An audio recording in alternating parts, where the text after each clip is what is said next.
Ang Tarikti kasi is klase ng ibon, bali itong island na to nagiging natural habitat ng mga ibon. In English, it is hornbill po.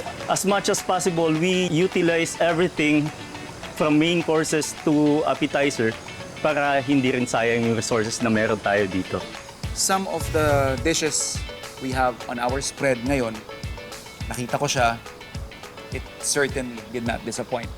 I'm gonna start off yung ating pako salad, which is, from what Chef mentioned to us, is sourced here mismo. And maganda kasi dito is how Chef incorporated yung kanilang tuba and using it sa parang pinaka-vinaigrette nila.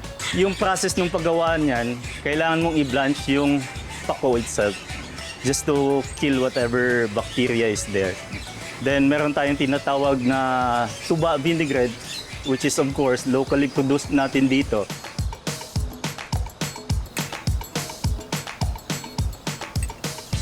Yun, no? The very fruity and floral acidity na meron tayo, yun yung bumibisita. Yun yung nagwe-welcome whenever you have a serving or a portion ng ating pako salad. It brightens up your palate.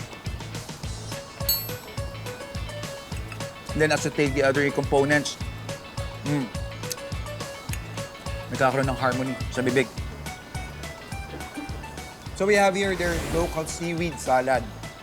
Part of the daily diet ng mga kapuso natin, ng mga food explorers natin na nakatira sa mga coastal areas. Meron tayo ditong local species or local variety ng kanilang seaweeds.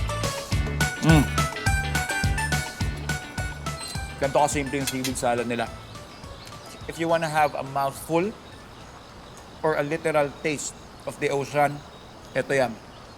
Briny.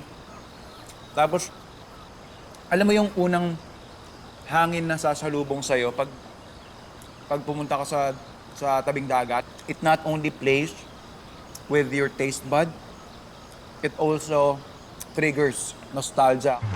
And ito naman, again, talking about taking the main produce of the island and making it your main star, we have here yung kanilang laing dilubi. I can see siguro parang mix of seafoods here. Tapos gusto ko lang yung very simple touch of garnish nila ng charred or grilled na sili. And papartneran ko lang to kasi combo-combo tayo ngayon eh. Yung kanilang, this is just me, perfectly grilled pompano. It's very expensive in Manila, so we are lucky enough we are in Davao.